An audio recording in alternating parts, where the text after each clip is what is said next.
What's up, guys? I'm David. I'm Cordy. We connect people to Shipibo owned, operated, and led ayahuasca retreats at a center down in Peru that is very unique. And you can catch us on The Jesse T Show.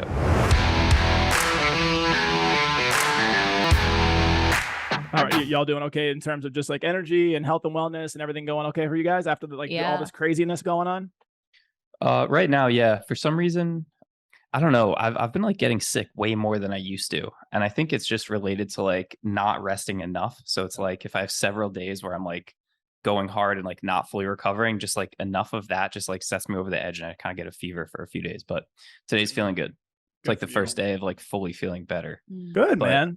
it's like a cycle that happens like every few weeks. So I think I need to figure something out, change something here. Dude, that's the thing about like the traveling all the time. That too.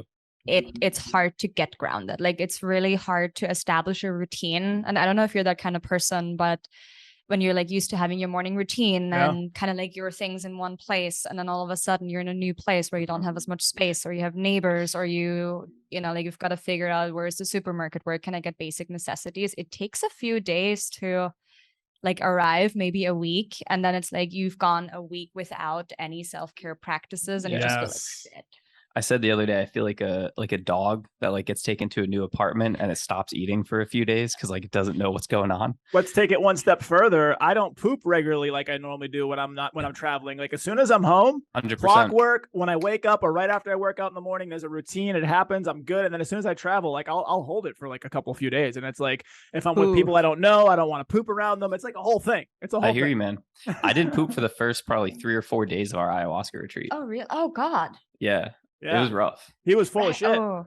Yeah, no, for real. It's bad. Yeah. I'm very comfortable. Like it's, in Mexico here, like the sewage is not great. Yes. And then sometimes like you go to a coffee shop and it's like, cool, like you get a bunch of coffee and then you've got to go to the bathroom and there's and then the toilet doesn't flush and then we never go back to that coffee shop. Yeah, we just have to leave really fast. It's Bro, you think we're joking? There's like 3 coffee shops in Puerto Vallarta where we can't show our face anymore. You're like banned. You've self-banned yourself because you're like, they know that I've been here. We'll just have to let some time pass and come back with a new name. Be like, no, we've never been here before. First time. No, we're from out of town. Oh yeah, no, it's beautiful, beautiful city. Love it here. I love it. Well, listen, y'all, I'm excited to have you back for another conversation. Excited to see where this one travels to. And again, it's your time, your story, your journey. Anything that feels right, feels called to. There's nothing out of bounds. There's nothing taboo. The more in depth, the better. And as long as you feel that you're getting your message out there, great. Is there anything that I should make sure that I cover before I jump off? And in that same vein, I do have a hard stop at 5 because I have another call. So about 55 minutes. Perfect. Yeah. All right. Yeah, that works. I think the only thing we really want to touch on today is like get into our nonprofit and get into the center in Peru because we didn't really touch on that stuff last time. Beautiful. Let me just make a couple notes so I can weave it in. It works well because I was just on an hour call this morning with the Maestros in like their full Shipibo gear, like fully set up.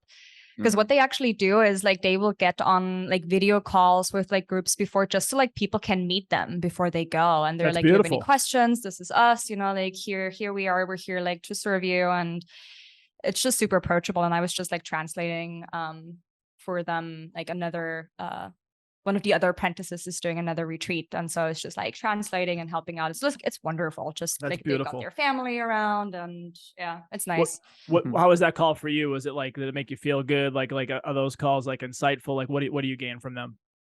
For me, it's the connection with the Maestros because it's really wonderful to see them right now. They have 2 places. So in Pucallpa, which is the bigger quote unquote town, it's pretty busy. It's like dirt roads and like motor cars like all around. It's a little noisy, but they basically have a house there because all 4 of their children went to school there and now are at university, all that stuff. But then the center that they're building and have started building is in the jungle, so they will go back and forth and you don't really have reception there.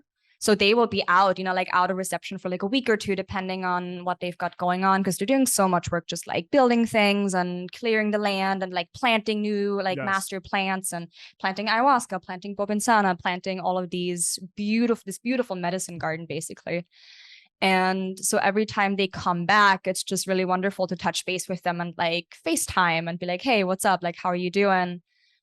And so on these calls, what's really nice is just to because you can feel that energy even through the call, and just to see other people respond to that and to see them, you can feel like at the start of the conversation where they're maybe a little nervous. They don't really know, is this the right thing for me? Is this not? And then because it's really such an open-hearted conversation, and, you know, they make some jokes, and you can see throughout the call how people are just opening up, and there's almost this visible weight that's already coming off of them, because they're like, oh, okay, like I feel really safe with these people, because that's just the energy that they're even just through like a Zoom conversation, you know, going off, and just for them to, you know, like set this up, and they're like dressing up full Shipibo gear, and they have these beautiful tapestries, and it's beautiful. It's a really nice way to, you know, especially when you're thinking of going to Peru, like all the way down.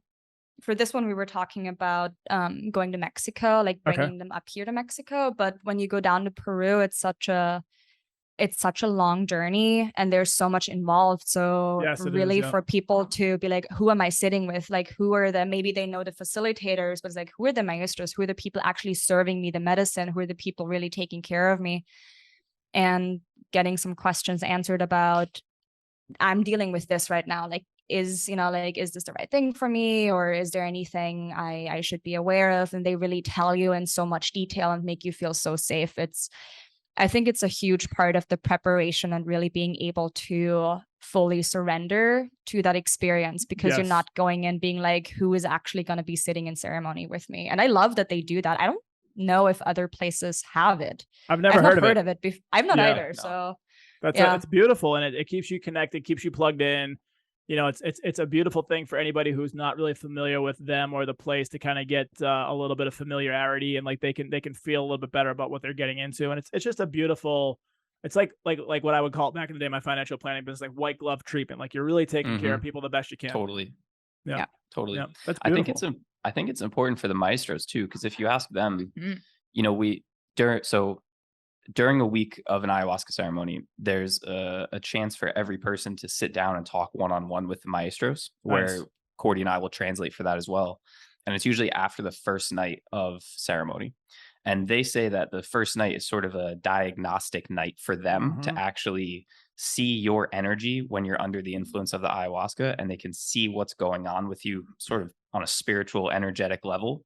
And that informs how they're going to work with you over the coming days. Yep. So it's actually, they would say it's important for them to get to know you so that they can even serve you and heal you even better. Of course, like a doctor performing diagnostics, or you know, what's going on, tell me about your life. Like a good doctor should be doing those things, but like you've seen it in a lot of different places. We have a lot of drug dealers and a lot of people that don't do the right thing in terms of medicine, but a good doctor does that. That's good. Absolutely. Yeah. And then it's kind of cool because throughout that week they will use, you know, the ongoing conversation to be, okay, like how much ayahuasca are you getting? Because they decide, you know, like you can ask for more, but like they might be like, no, like you need to go and focus and this is enough. And they also have, it's not just one bottle, like they have 7 to like 12 bottles of just like ayahuasca at the front. It's like different, you know, like a little bit of different mixtures and different brews, different like other plants added to them. And so they will like for every single person, for every single ceremony, they will make you like a little bit of a brew. It's almost like a little cocktail of ayahuasca. In, by the way, I'm sold. So like whenever I can come, I want to experience this. Dude, yeah, you should. This is just a fun little side note, because I was actually doing a bunch of research recently as I was trying to write some articles about this.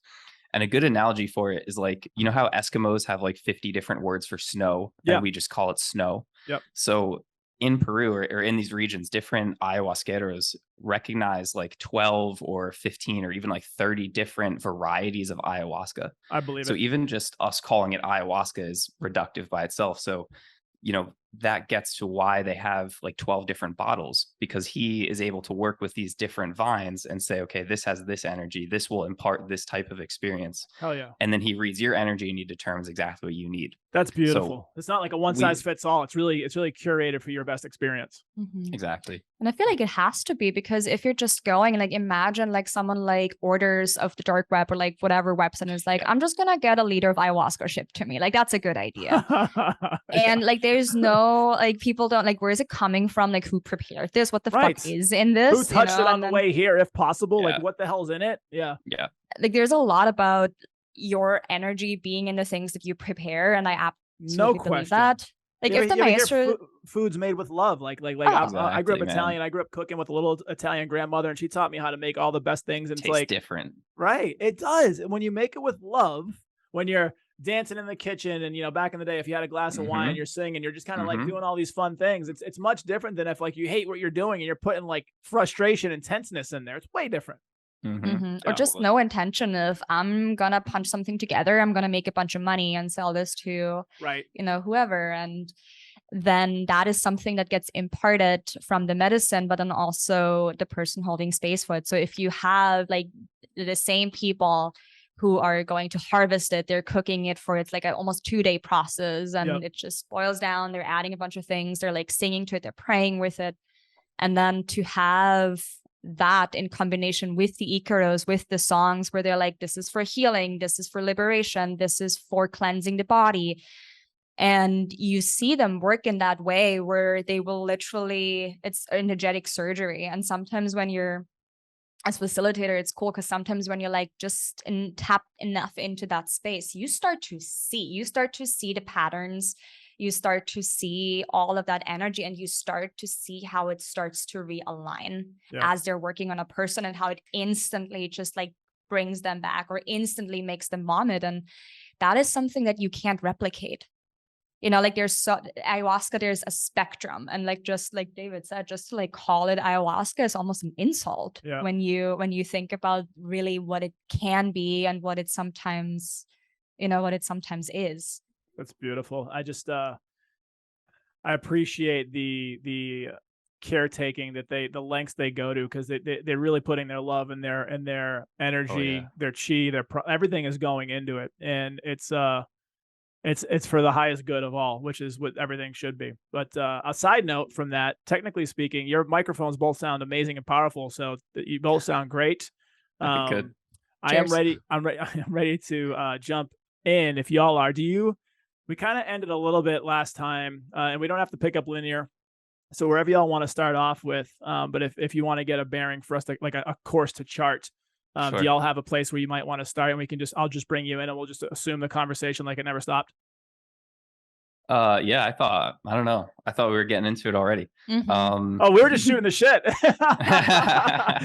Because dude, that part was like, that's like good for a podcast, just the whole like so we could actually we'll just keep it rolling. So as far as the conversation, we were talking about your journey and where you got to, and how you've unfolded and learned about these things that have healed your parts of your lives, and where you are in your life, and you were called to give it back. It's one of those things when you're given a tool helps you, but you can turn around and give that tool to someone else in need.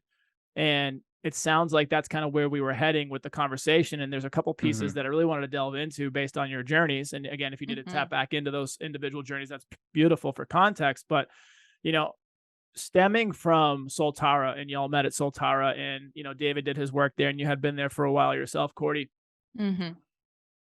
What was the idea, or what was the conversation, or what was the moment where you both had a feeling or a pull to say, this needs to expand beyond us? I think for me, it started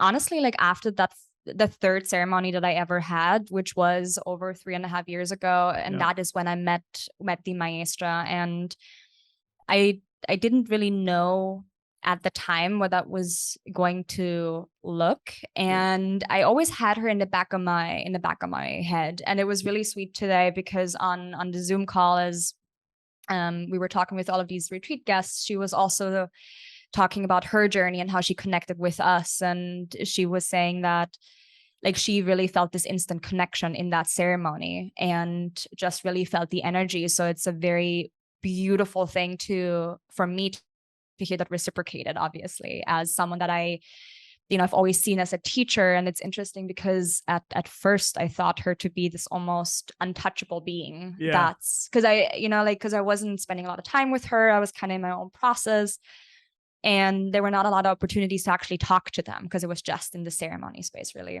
and a little bit on the one-on-one consultations. But I think just seeing how from that journey my life unfolded very, very differently, and seeing how much I changed in the sense of I was able to really let go of so much, and my entire mindset shifted. And if you ask anyone who's known me for my entire life, or there's a huge change in not like a personality, but it's just, it kind of like settled essentially. Okay. Like everything that I already, like the acorn is always contained within the oak tree.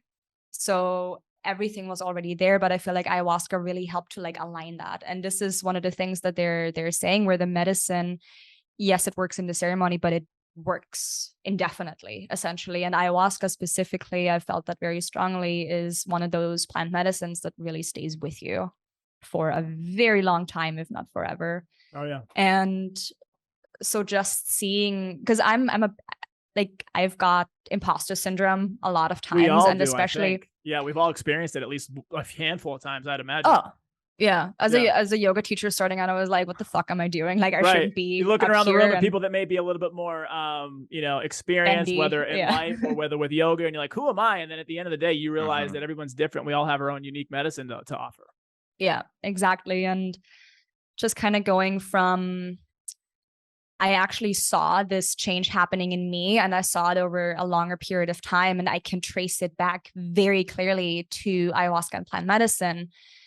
It's this idea of, how do you make that possible for other people? How do you, because I see a lot of suffering, right? Like I see it in my family, I see it in friends, I see it in very subtle levels, and you see it in the world where it's,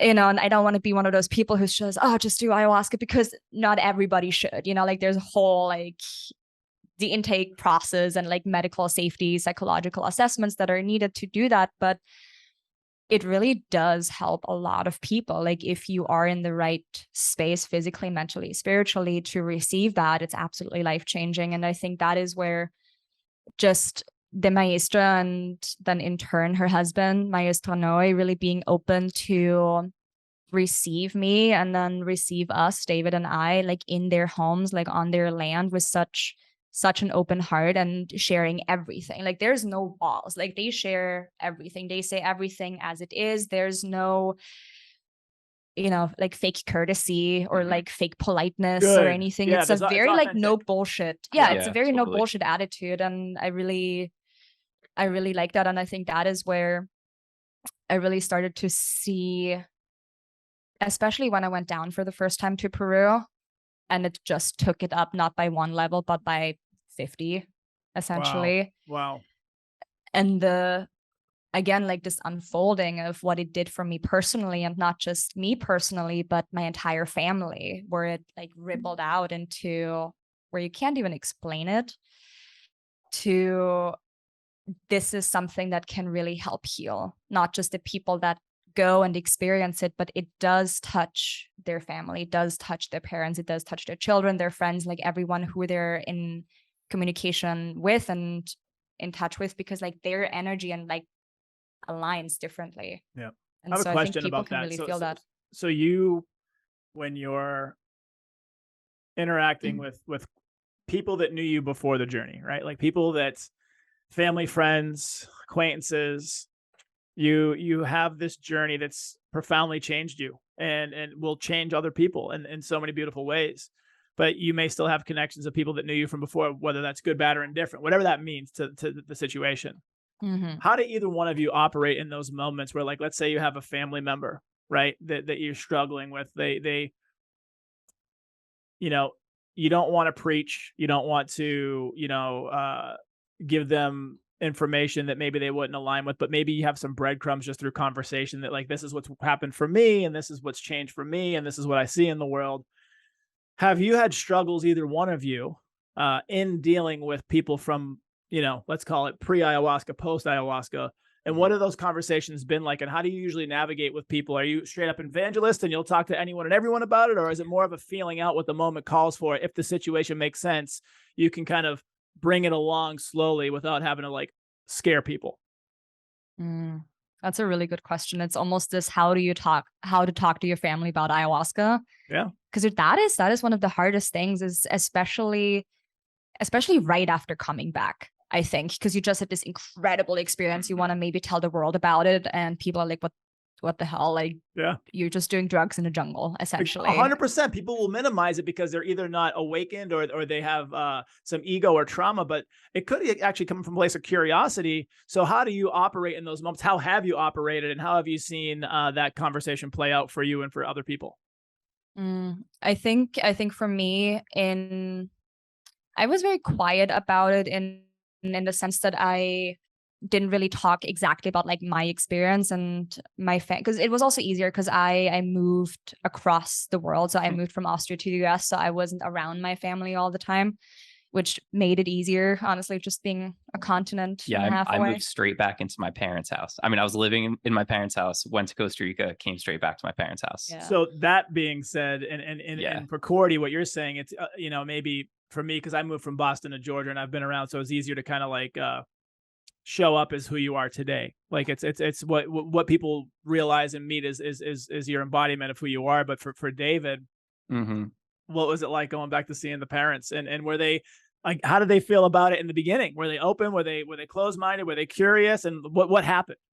My parents have an interesting relationship because my dad is a little bit of like kind of like a grumpy old man, like super conservative, like very old school views, and my mom is like this hippie child. And like she's gotten back into like smoking weed recently. And basically like everyone in my house will just be stoned, and my dad's like, the fuck is going on? This isn't what I signed up for. But as I was going into it, they were very concerned that, my dad just thought I was going to get like robbed and murdered in Costa Rica, which is possible, but not likely. Yeah. He still thinks that about Mexico. It's more likely in New York than no ever question. in Costa Rica. Yeah. Like a US city, like you could get jacked before you would there. But yeah, that's what people's misconception usually is. Yeah. So my mom was open and like curious about it. And I think they both recognized that like I needed something. I think we talked a little bit last time about like kind of what made me decide to go. So they were supportive in that they thought it would help me grow as a person. Coming back was tough. It was very tough. I'm not gonna lie, I was pretty depressed for a while after coming back. And they certainly didn't help with that. At one point, my mom actually said, like, hey, I thought that you would be really happy when you came back, and you're still not happy. Wow. And now I'm like, well, fuck, sorry, I'm not happy. I wish I was fucking happier too. So I think it is tricky to navigate like people's expectations of it. And it, by virtue of what it is, it's kind of an ineffable experience. It escapes being put into words by the nature of what's going on there. So I almost think the right move is to like not really discuss your experience right away when you come home with those people, just because you haven't fully had time to sit with it and process it. Yep. And now going back to your question of like, how do you even talk to people about this? I think it's the same with any spiritual path where you got to meet someone where they're at. Yes. And the best thing to do, and this is what Ram Dass says, right? Like the best thing I could do for you is to work on myself.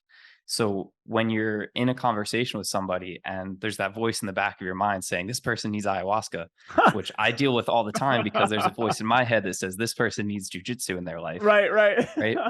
I think the best thing that you can do is just be an example of what that person could be like if they sat with ayahuasca. So not engaging in any sort of argument with that person, not even necessarily talking about this stuff, but just that person will, especially if it's someone you spend a lot of time with, that person will say like, wow, David really doesn't ever get riled up. That guy always seems really centered and really calm. Like that guy always seems like he can handle whatever's going on. Maybe like, wow, I see that guy meditating all the time. Like I know he wakes up early and like does this whole spiritual practice. Like what's going on with that? So just kind of embody those things, and eventually if the person's receptive to it, they'll be curious about it and they'll want to know because they'll want to be like you, or they'll want to embody the same things that you're embodying. So I maybe that's a long-winded answer, an indirect answer, but I think that that's the best way to approach this stuff, is you don't even have to talk about it, but just kind of live your life about it. And the people who want that, they'll find that. No question. You were talking about meeting people where they are, and I think it's the perfect way to do it. And I mentioned before we kind of got into the conversation, like leaving breadcrumbs for people, if even that's what the moment calls for. And like, it was talking about the guy I was with earlier today for a business call, and he and I have been, acquaintances for a few years, and he's had his troubles, and he's later in his life, he's about probably 50, 55. And he's kind of got some career stuff, some family stuff. He's got some personal wounds and traumas. He comes from a generation that doesn't know, we don't really get taught how to love ourselves unless we learn how to do it. And he's going through all that. And I was able to today, you know, navigate that conversation and bring him into a place where, because he threw the word peyote out there. And I'm like, well, I've never worked with peyote, but I've done San Pedro. And this is, you know, the masculine, and there's mescaline and both. I tried to give him the idea, but I was like trying not to blow him away. And I was like, but listen, you don't need to start there. I was like, what do you do to stay grounded? What do you do? And like, we went into like breath work. We went into getting into nature. We went into even box breathing, like not even holotropic breath work, but just like a 4 second in through the nose, 8 seconds through the mouth, and then, you know, for a 6 count. And he was so, I think, in a way, thankful, because he was looking for something to relieve his pressure. He had a lot of pressure in his life. And I think that when you go through these spiritual journeys, you have to sometimes take a courageous stance, even if it doesn't mean forcing something on someone, but at least giving them something they can work with and meeting them where they are. Definitely. It's funny. Like, you brought up that business conversation that led to all of this stuff. I weave this in with like all of my clients. Yes. So I do health coaching for jujitsu, right? And my one, like, it's like my star client right now, my friend Dennis. He literally signed up because he like tore his groin a year ago and still had issues with it. And now obviously like his hip feels amazing, but he's also waking up a half hour earlier and meditating every morning. Nice. He's reading before bed every night. He's tracking his habits, and he's writing in a journal before bed. And like, he signed up with me to fix his hip pain. And now his entire life is fucking better. And like, his girlfriend noticed that he has more energy, and he's not, you know, getting stoned and eating chips at 2 in the morning because he hates how he feels about his body anymore. And so yeah, again, it's just like, embody those things in your life, have them have those conversations. But yeah, I didn't say, hey Dennis, you want to come to Peru with me? Right. I said, hey Dennis, have you ever meditated? Have you ever written in a journal? Like, why don't we start there? Beautiful. Yeah, that's the way to do it. I agree. And I think that for some people, I think that some people are like, there maybe still be a stigma or taboo that's just placed on by society if they don't understand it. And it's like, you're going to do drugs in the jungle, like you said. But when people get to know, and when they really start to do the research, and I think that the biggest thing is, a lot of times people are like, well, where do I start? And there's this old kind of phrase, it's like, start from where you're planted, like with what you have, with the resources that you have, and the people that you can seek out, podcasters, friends, people that have insights. And you don't have to do anything that doesn't feel comfortable. Just really what you should do, and this is hard for some people unless you work on it, is follow your gut, follow your intuition. So getting back to kind of the maestros that are in your life and working with them, and what you're bringing a beautiful, I guess the best way to say it is you're bringing change to the world. You're bringing insights, you're bringing clarity, you're bringing healing, and you're bringing people power that they have all this within already. They just have to learn how to use it through what you're offering is. So if y'all want to just jump into either the nonprofit, the business, whatever one, if you want to talk about either one, I think it's a beautiful thing to discuss. Oh, yeah, I would love to talk about the nonprofit, because I've been sitting with it for, like the last couple of weeks, and I always come back to like everything. I feel like everything that I've ever done is kind of like leading to really this nonprofit. So like everything else that I do, like all the integration stuff, all the yoga, all the prep, like everything else is kind of leading to this, because I really think that in this kind of way, there's so many things that happen through that. For one, it's a way to really support them directly and to support them without any middleman. And by them, I mean our Maestro. So let me back up just a little bit. Sure. And it's kind of funny, because when I was in Peru last year, and I had this incredible experience, and while I was there, my brain was breaking, because I was thinking, how can I bring people here? How can I help them build this? Because my life has been forever changed, and I know it will for other people too. And COVID hit everyone really hard. I think it hit indigenous people especially hard, not just in Peru, but in a lot of other places. Yes. Because of, like access to just basic medical care in a lot of ways. The Maestro's father passed from COVID, and he was pretty young. He was not even like 60, I think. Wow. Or like just above 60. And, so it was really hard on them. And it's, especially a lot of these healers and maestros are people like their life depends on them going and like serving ayahuasca in other places, on them being able to travel. And when you think of retreat centers were shut down, like,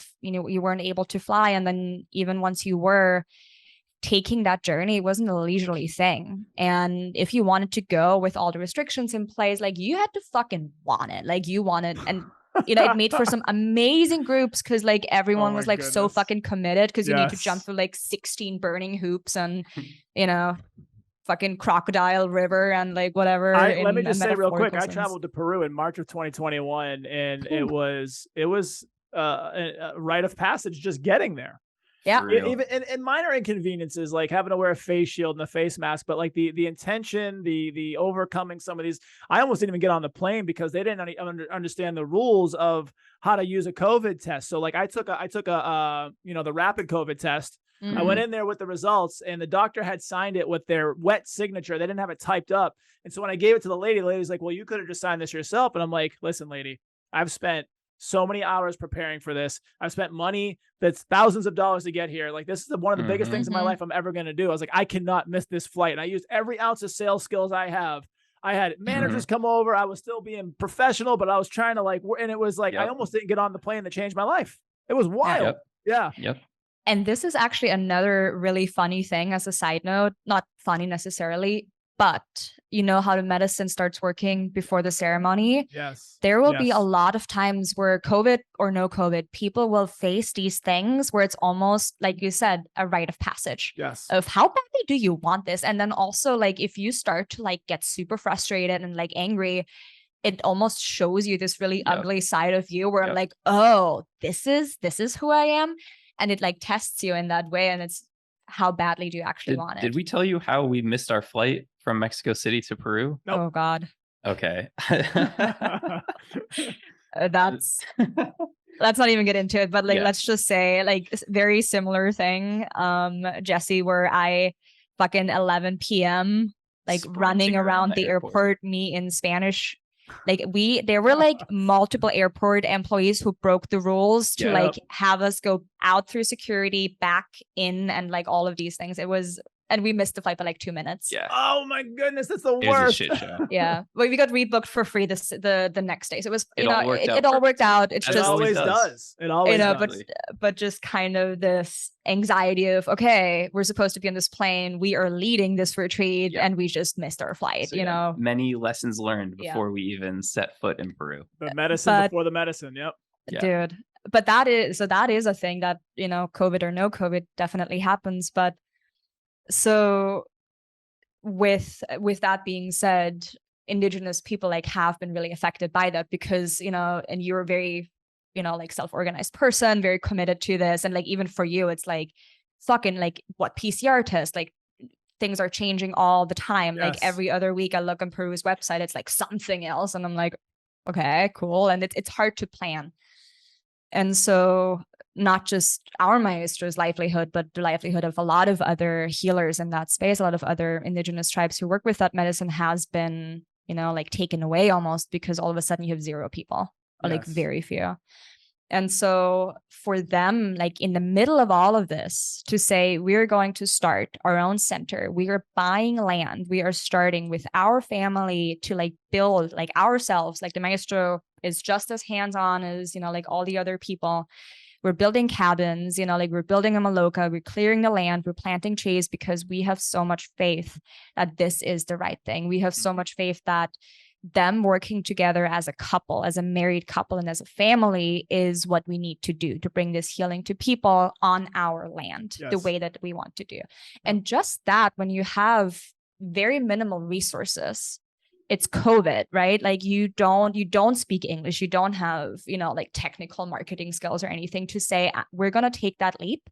That's one of the most impressive things I've ever seen, because that's just such a huge leap of faith to do that. Incredible.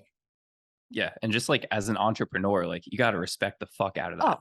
Like they just decided that they're going to build a retreat center. In order for them to get anything there, it's about a 40-minute drive from Pucallpa, which is like the city where you would buy construction materials. So it's a 40-minute drive from there to load your shit onto a boat, to then take a boat 40 more minutes across the Laguna, to then just drag everything up there by hand. And you're they have no fucking power tools, man. It's all like hammer and nail. Wild. Just That's wild. The willpower involved by itself is staggering. Yeah. And that's why I know that, like, with or without the help of any money that we raise, like, they're gonna achieve everything that they want to do. Yeah. Yes. It's just a matter of, can we accelerate their timeline a little bit? Mhm. Because when we were there before, so we brought down all these guests, so the retreat gets like a cash infusion that one day with all these guests coming down and paying the maestros for the retreat. Literally the next day, they had already gone into town, bought building materials, come back, and they were expanding the kitchen the next day. That's Mhm. beautiful. Just building like bug nets all around the building, just expanding the building like immediately. So every cent that they earn goes back into expanding that center. So for us, it's just a question of like, can we help them do that faster? And it's a level of gratitude, right? Like, it's like people, especially in different countries, really have a much different perception of things like that. And just to be able to implement it right away, and the vision that they have, and the belief that they have, and the calling, it's a calling, and Mhm. and you see the respect, and that we went back to. We were talking about cooking and putting love into the cooking and putting love into things, and you can feel it, the medicine, putting love into the medicine. It's the same thing with what they're doing with the retreat center. It's going to have its own vibration and frequency because how much care they have for it. Yeah. Mhm. And the just the reverence that they have for the land is remarkable. And that just oozes out of them when you talk to them about this, or when you're walking through the jungle and they're pointing out all of the master plants, like these 150-year-old trees. Wow. It escapes words, like the level of reverence and love that they just have for the land over there. How does the nonprofit operate to where it could be of service to this effort? So how is it set up? How can people help if they feel called to help? How can they get involved through the nonprofit, and how is that support structure set up? Mm-hmm. So first, maybe I can just tell you a little bit about how we'll actually use the money that we raise to support them. So the money goes to two places. Number one is just straight up supporting them. So donating money right to the center to help them expand. And that goes towards things like building new malokas, like a bigger maloka, and building more cabins to house more retreat guests so they can heal more people. Critical infrastructure, like a water tower, like getting a little bit of electricity there. So number one is just right back into the center. Number two is that we plan on sponsoring people with scholarships. So as you know, like it's not cheap to get yourself to Peru, and it's not cheap to sit in ceremony. There's fees involved. That's just the reality of it. Yep. And unfortunately, some of the people who need this shit the most are usually not in the best economic situation. Yep. And honestly, that's something that rubs me a little bit wrong about some of the other retreat centers out there, where you look at their Instagram page, and it's nothing but like hot like Instagram models, influencers, and and they're doing it for a reason, but at the same time, it's not truly indicative of what's real. Exactly, man. It's like this medicine has the power to completely save people's lives. And I fully believe it has the power to just transform the track that our society is on for the better. Yes. So that shouldn't be reserved just for wealthy people, I think. So our aim is to sponsor war veterans with PTSD and people overcoming drug addiction. Because we feel like those people need it, and we feel like they often are in positions where they don't have access to it. So like I said, number one, we're just giving cash straight to the center to expand their operation. And number two is that we're offering scholarships to offset the cost of these retreats, either in full or in part.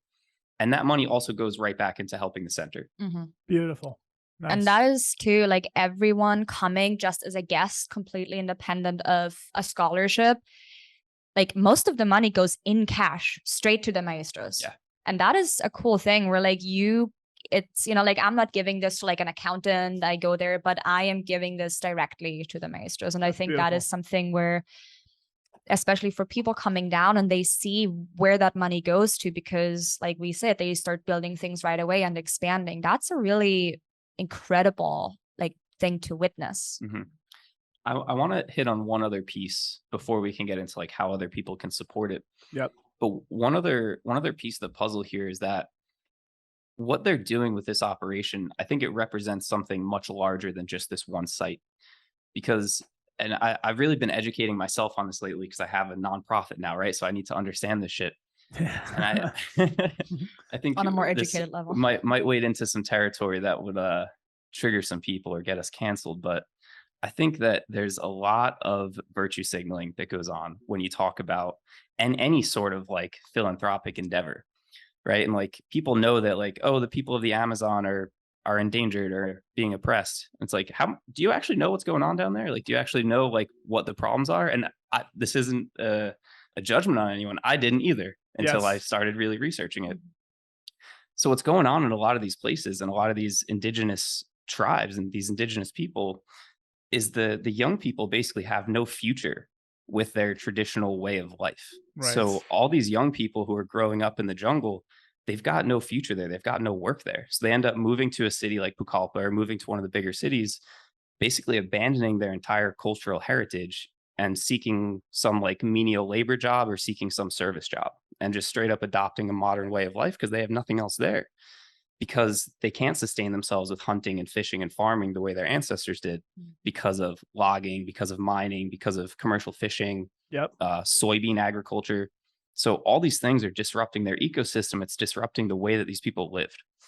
So what this family is doing at this center, the Corazón de la Anaconda, what they're doing is they have a gift. They have the ability to cultivate and serve ayahuasca. And just like you and me as entrepreneurs, we take our gifts and we find ways to support ourselves with it in a way that helps other people.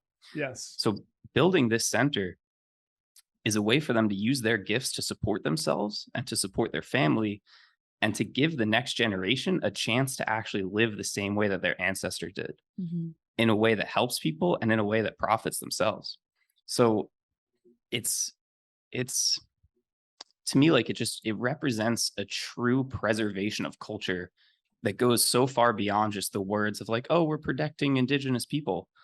Like, how are you actually doing that? Well, here, this is a clear answer of how we're actually doing that, because it's providing value for the Western world and doing so in a way that protects their traditional ways of life.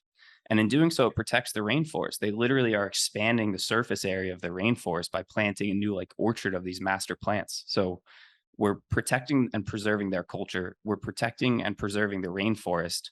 We're hugely benefiting all of these Western folks like us who go and sit there, and they're actually getting a fair deal out of it. So it's not just Westerners coming in and fucking raping this land and its people and taking from them. It's actually giving them a fair deal where they can support themselves meaningfully. So, sorry, I get fucking jazzed up about this brother. Because I see you should be. I see so much like bullshit, dude. I see so much like fucking virtue signaling and people wanting to help. Maybe they have good intentions, but like just saying, I don't know, posting something on your Instagram, it's not doing fuck all to actually help anybody. Do you know there's again, I go back Tool, if you know who Tool is, my favorite band outside of the Beatles, and there's a song talking about because they're also spiritual. They're on the spiritual journey. They're deep. They're so deep into it.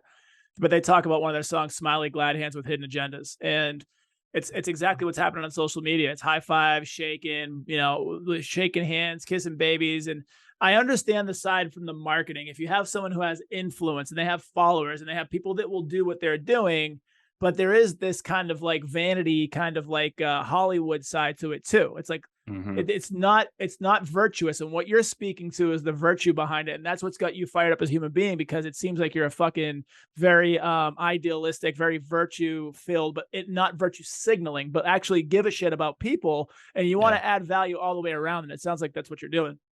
Well, thank you, man. I hope so. That was honestly like, it is a little bit of a fear of mine.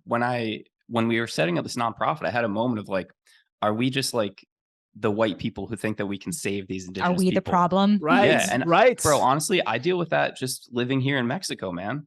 Like, we came down here to live cheaply, and then we look around and like, these fucking Mexican people are just building these luxury estates that they'll never fucking live in. Yep. And I have a hard time squaring that in my head, honestly. So it's the intention. Your intention is pure, and it seems like it's pure. As long as the intention is pure, that's the best you can hope for. Yeah. And then keeping that intention as pure as possible as you go along, and really trying to stay the course and really continue to be of service to people. That's the best you can do. You can't create someone else's belief to change. Like, you can't really care what people think or say. You just got to do the best you can.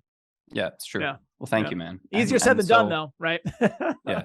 So I feel like that's why this nonprofit is, it's not just virtue signaling. It's not just us trying to feel better. I think it is really helping them in a meaningful way.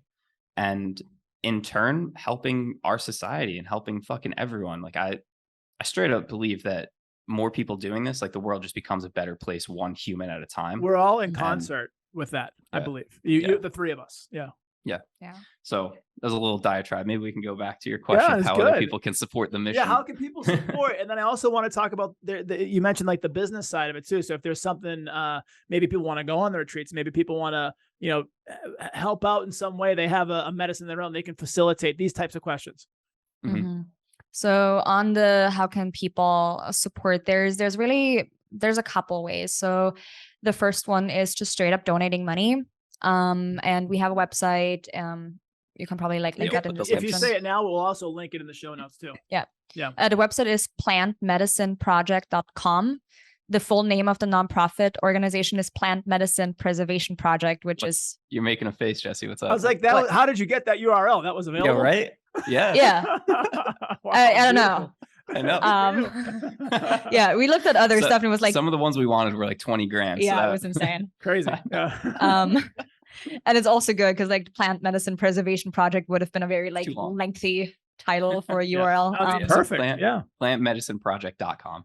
And so to donate straight there, we are currently in the process of getting nonprofit status. True.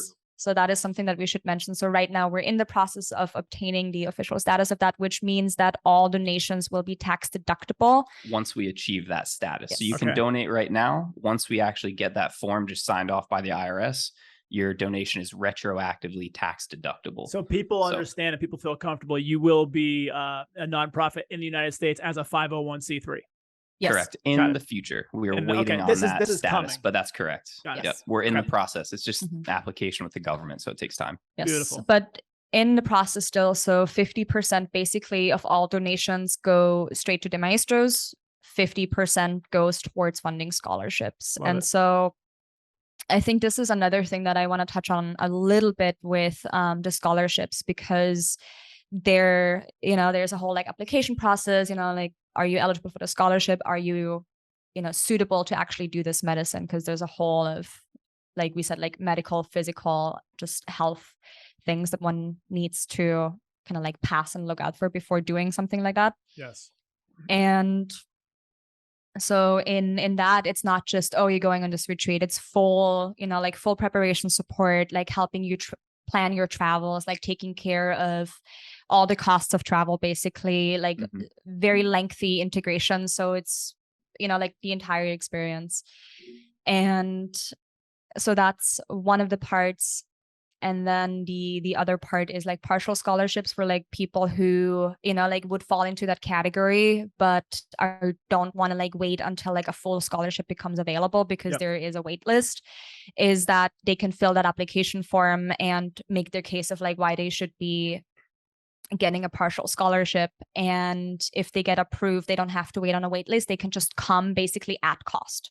So they only pay the Maestros, and we're waiving like all the extra fees. They get everything, like all the preparation integration. So that is how we're really trying to just get as many people as possible to like do this work, where we're waiving as many fees as we can from like, except for the Maestros. Maestros always get full, like their entire fee. Like we're not touching that. We're not asking them to like give a percentage or anything. Like they always get just. And maybe I can just clarify for a minute. So there's our nonprofit entity, which is raising these funds, providing these scholarships.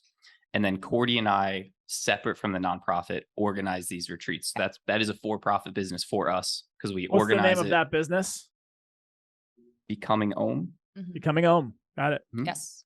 So okay. For that, we're organizing the retreats, we're leading meditation, we're leading yoga during the retreat. So we're providing a lot of value there. And that's when Cordy mentioned waiving our fees for anyone on a scholarship. Any fee that we collect gets waived. The Maestros still get paid. Understood. Okay. So I have questions because I want people to understand this, and even for myself to understand this. So totally. It's still like confusing. No, it's not. It makes sense, but you mentioned a couple things. So I want to know about talk about fees. So there's a range, and I know this from my experience to going to different places, and I know the thousands of dollars that you can spend on these types of trips, airfare, depending on where you're going, it could be more or less. But as far as like the cost of your retreats, what's the range? I'm sure this might be a range, but what's the range people can expect to pay before any kind of scholarship? It's 2,500 for the entire week, including full preparation and integration support. Not including flights. Yes. That's flights are for people listening and for someone who's done this is really cheap. Bro, we're keeping our costs low. This is great. I know, like we could fucking double that if we want. Easily. It's a value received, right? Want to, but like the name of the game isn't making money for us. The name of the game is fucking helping people.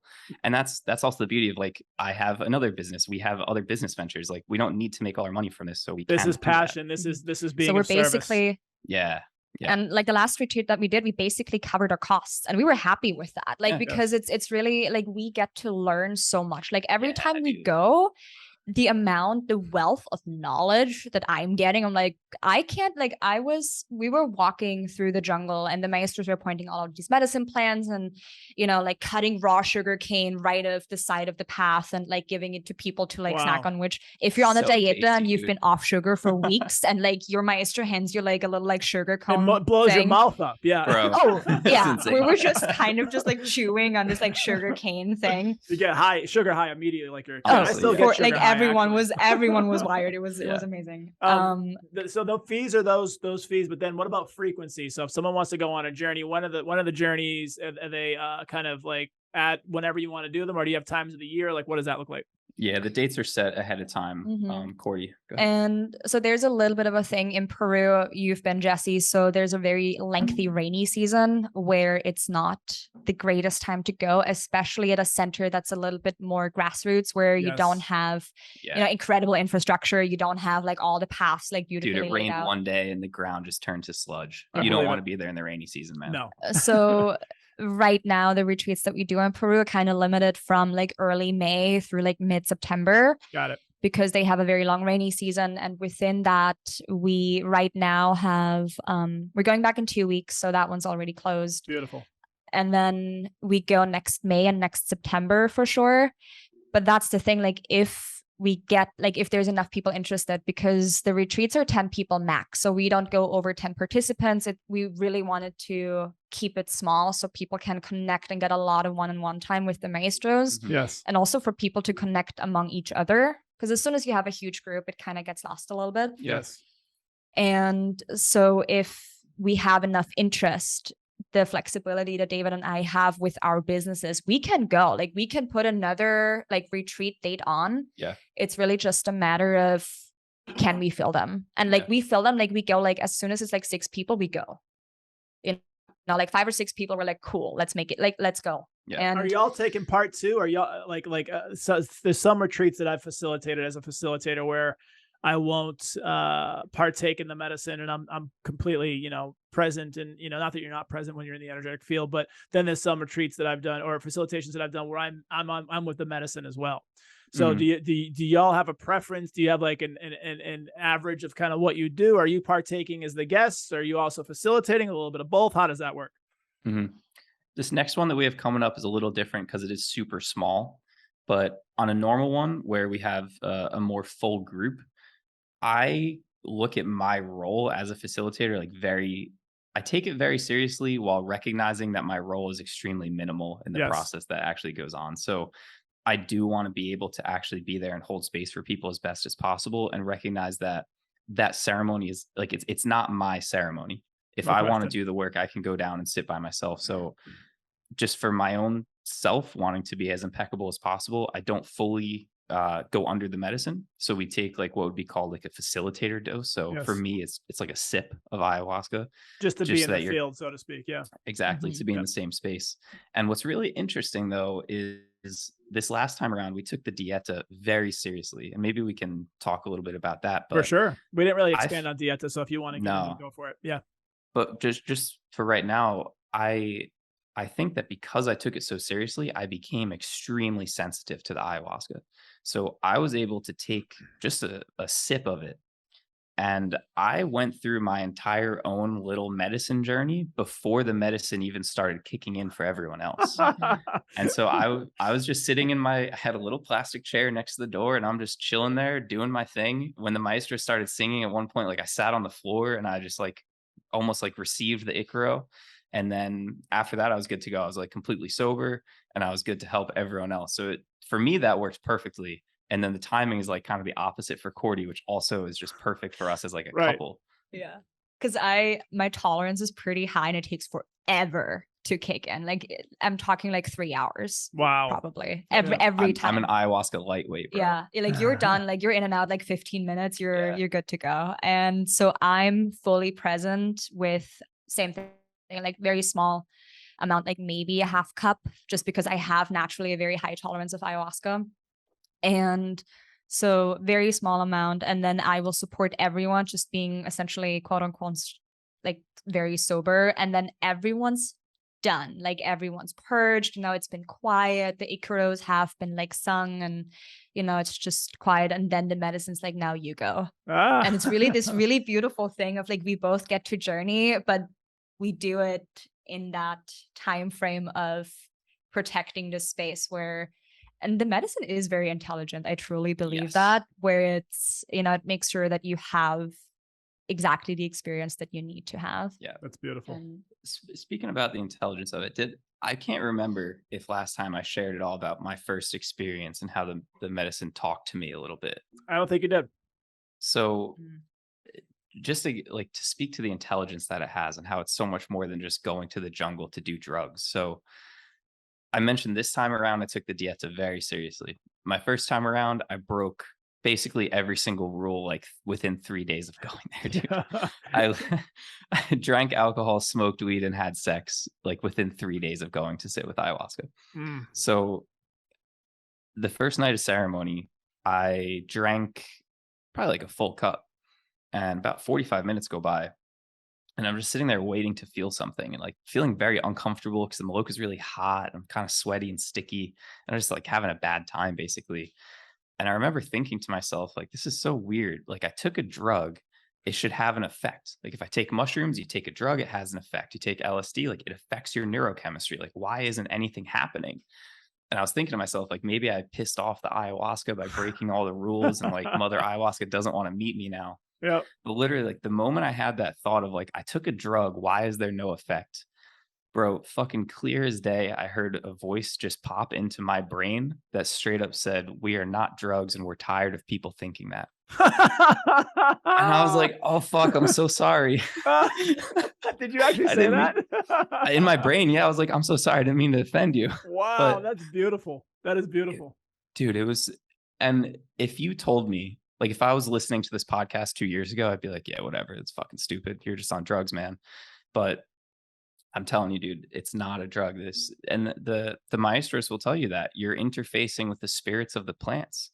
They'll tell you it was the plant spirits themselves that even taught the shamans how to brew ayahuasca. No question. Think about that for a second. There's legitimately millions of species of plants in the Amazon, and there's 2 of them that you can combine to produce ayahuasca. How the fuck did they figure out it was those 2 plants? That's a very particular process. Think about how, like, one's the MAOI inhibitor to where, like, without that, you can't even digest it. You won't feel anything. Like, think about the intricacies of how they play together. Like, that's wild in itself. But yeah, no, it's There's funny. An intelligence there, man. It is. And I've always, because of my own personal experience with the medicines of different kinds, I truly believe it's divine technology. God, source, creator, whatever you believe in, all of it, none of it, whatever you believe in, whatever that is, put this for us to be able to evolve and to love each other and to heal and heal the world. 100%. It's basically like source code of evolution. It's incredible. It's absolutely incredible. I love that you shared that.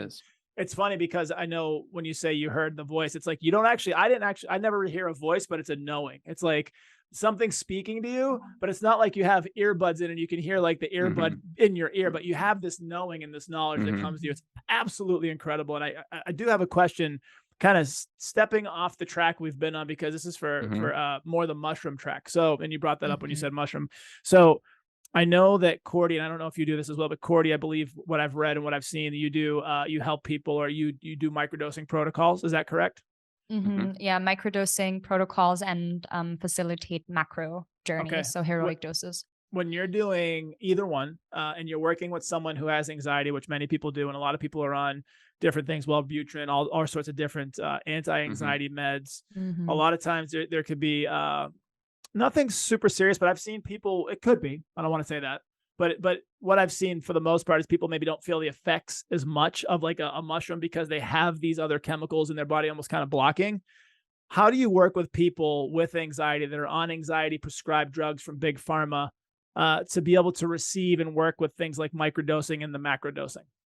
I think I kind of want to start with the microdosing because I think especially when you are still on medication, Yes. when you are in that state of I need this to like regulate my nervous system or to like function, quote unquote, the microdosing really is the way to go because with that dose, there's no known contraindications to any known medicine or prescription medicine. So it is psilocybin is an incredibly safe medicine for you at this low dose for sure. And what do you do like a 0.1 to 0.25? Like what's you can, if you want to share it, you can, but like what's your protocol? Yeah. So I'm just smiling because we recorded a podcast on this exact stuff yesterday. So I love this. Yeah. Universe, baby. So sure. it really depends because everyone is like reacts a little bit differently to medicine. But technically speaking, a microdose would be anything between 0.1 grams to 0.3 grams. Yep. And, for some people, 0.3 is like, this hits the spot. Some people do 0.15 are like, no, I need to do half, right? So it really is a little bit of a dialing in. And what you said very early on about people connecting back to their intuition and their gut feeling, that is something really, really beautiful to see when people start microdosing and maybe to start with a protocol, but then they actually feel into the body. What do I need? What supports my body? Like, when should I take this? How should I take this? What other practices am I doing to support me? And that really goes back to meditation. Do you journal? Like, how do you ground yourself? Because, if you're on anxiety meditation, you're taking a microdose and say it's like in a capsule and you just take that, like with your other 16 pills of the day. Right. And you go about your day. Chances are it's not gonna do a whole lot for you. And it's because, like maybe it will like on some level, but also medicines have a tendency to amplify what's already there. So how I really work exclusively with people is building everything else around it is where we look at where are you now? Like what practices do you have right now? What does your day look like? How can you take this medicine in a setting where you're not rushed, you're not rushing out the door to your like maybe shady job. You're not like super, I don't know, for a lot of people, that's the case, right? Or like a very under high pressure job. And, then there's anxiety about, will anyone notice that I'm high, right? It's like, you get like a little paranoid, like even if you're not like, just if you're not familiar with it and you like take a little bit, you're like, am I feeling something? And that in and of itself causes anxiety. So just to recognize that it's not just the medicine, like you are so empowered in really changing your life. And I think with microdosing, especially because the typical protocols are between 4 and 8 weeks. Yes. And when you think of really establishing healthy habits that support you better in your life, that's a really good time frame to work with that as well. So if you start introducing 5 minutes of meditation with it, right? Like if you start to, I'm just going to go for a little nature walk. I'm going to do a little bit of journaling. I'm going to read before bed instead of like looking at my phone, right? It's these little things that make a huge difference. And I think it's really like for whatever plant medicine you're doing, whatever psychedelic, and then people are saying, oh, it's not working, but it's like, cool, bro. But like, what have you actually tried? Have you actually changed anything? Or did you just like take looking something for the magic pill? Yeah. And expected that to take all of your problems away without you doing anything to influence that? And I think people are just to empower people in that dude, it's up to you. Like I can do the work for you. The ayahuasca can do the work for you. The mushrooms can do the work for you. Like fucking 4,000 sessions of LSD cannot do the work for you. It'll do something, but what you do is ultimately up to you. And it's a huge responsibility to take on. I think it gets back also to something you said before about the ayahuasca, where not everyone's ready for that. Not everyone's at that point. So maybe you got to start with just box breathing before we get way to that. So actually, I love what you said that like these protocols are like 8 weeks. I like to look at things in like 12-week chunks of time because I just as a physical therapist, I'm like, that's what it takes to like make a change. So one of my buddies that I do jujitsu with is interested in microdosing, and we got him he ordered some, right? But before he's even starting to take it, I've helped him get into journaling about his days and tracking his habits. Yes. So he's doing that for 2 weeks before he even introduces the microdosing. So just like Cordy said, if you're just popping this as another pill and hoping for some effect, like you're probably not going to get much. And I don't think psychedelics fix anything at all. I think it's actually a kind of a problem with our whole like world and industry right now, as we market these things as like a panacea. Like, oh, Yes. just try mushrooms. Like it'll fix your depression. Like, no, it probably won't. So if you just do microdosing without anything else, it'll probably make your anxiety fucking worse because it's just amplifying what's going on. So I think it starts with shifting a little something inside your own mind. And then you can layer on the microdosing to help shake things up a little bit more, to help settle these patterns more deeply, or more deeply ingrain these new patterns that you're trying to make. But I don't think you can rely on just the microdosing itself to achieve that. No, that's beautiful. There's a beautiful, and I feel like we're probably all aware of this, but there's a beautiful renaissance in the world right now. And there's a reason why these tools that have been around for eons are coming to the forefront again. And there's this, the Hopi prophecy where it's the rainbow warriors will come from all different walks of the world, all different cultures, all different backgrounds, all different, levels of income. And we'll come together to make the earth green again. We'll come together to make the earth beautiful again. It's a beautiful idea where we all come together in a time where it's needed the most. And I truly feel like, even though we're in some quote unquote dark times, people like you, people that are out there raising awareness, doing the work, showing people the way, this is how we heal the world, one person at a time. Heal ourselves, heal the world. So I just want to be the first person to say thank you both for who you are. Thank you for your hearts. Thank you for your journeys. Thank you for connecting with me and impacting my life as one of the first listener and first viewer. And I'm personally excited to see where we go from here, because I feel like there's a lot of resonance between things that we'll do together. But is there anything else that y'all want to talk about before we jump?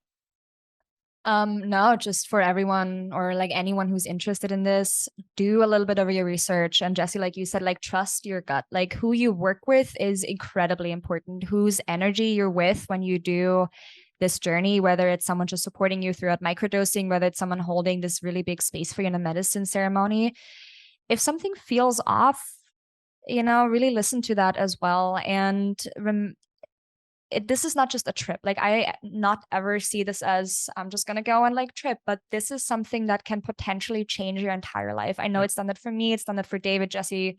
You've mentioned that it's done something similar to you. So put a little bit of thought into it. Like you really value yourself enough. Like make yourself worthy enough of maybe waiting a little bit, like for the actual like right opportunity, and not feeling like you have to rush it and then going into a setting that's not what you actually want, or feeling not prepared, or feeling really unsafe. But really look at this as something you can do this one time in your life and your entire life will change. And plant medicines, they're not here to like, keep us addicted, or like this is something I have to go back to, like every month or something. In quite the contrary, like whoever sat with ayahuasca, there's usually a very long wait period where like, fuck, like it's work, like I don't want to go back, and then after you kind of have a healthy respect, we'll call it. Oh yeah, for sure. And then after the dust has settled, I was afraid. Yeah. And after the dust has settled and you've actually integrated, and this is really important, I think, is to, like then maybe you're ready for another journey. And the other thing is, you don't have to do this alone. There are wonderful people who can support you, whether that's integration specialists, whether that's really wonderful facilitators, people who just support you with not just the medicine, but also your other practices, whether, it can be just like your yoga meditation teacher or like your regular therapist, but someone who really supports you through this journey of what grounds you, what supports you, and what is my support network before and after I do this. Love it. I think that would be my closing words. Dude, I feel like I could just talk about the Maestros all day, and like what I learned from them, and especially what I learned from helping to translate for them. There's one nugget that Maestro Noe said that really has stuck with me. And in ceremony, oftentimes people will ask for more ayahuasca. And most of the time he'll straight up say no. Like, you don't actually need more. You need to focus. And his whole idea is, if you have all these problems that maybe you're seeking ayahuasca to help you solve, it doesn't do you any good to focus on your problems. You need to, in ceremony, he's saying, you need to focus on where you want to get to. You need to focus on whatever solution you want. And I know you have an affirmation, visualization type of practice. So that probably is along some similar lines of visualizing the outcome that you want. Yes. But the way that he was talking about it in ceremony was saying, you don't need more ayahuasca. You just need to focus your mind clearly on where you want to be. And I think that that's a message that we can kind of hold on to, where you probably don't need to sit with medicine in order to start making some improvements. You probably don't need maybe even to work with somebody else. There's probably a lot that you can do within your own self to kind of take some power back over whatever situation you have, even if that's just changing the way that you look at it. So I just think that's an important message to remember, is like, you should always be seeking these things that give you more power over your situation, because I think we're in a world where the powers or the forces that be are kind of trying to take that away from us and make us reliant on all these external things. So just for me, from that last ceremony, that was something that really stuck with me, is how can I take the power back over where my mind is at and where my mind is going? And that's what I try to do with all of my clients in my, PT jujitsu work, is give them this sense of autonomy over their body to make them not feel like they rely on anything outside of themselves. I think in its best, that's what microdosing does, is it gives you back that power over what's going on in your mind. So I don't know, you asked for closing thoughts. I just thought of that and I wanted to share, because I think that was one of my biggest takeaways. That's beautiful. And it's spot on. What you're alluding to is we are divine beings. We are healers. We are creators. We are powerful beyond measure, but we've lost sight of that. And some of these tools can bring us back to that knowing. And once you realize that everything that you have is within, that's when shit gets fucking fun. And that's when you really step into that loving awareness, that presence, that powerful, loving, kind, just knowing. And that in itself, that level of beingness, that's healing in itself. So I just want to say thank you both so much. I have so much love and respect for you already. And I'm excited to see where the journey leads. But I'm Jesse. Thank you, man. That's David. That's Cordy. They've been on the Jesse T Show. Catch us next week.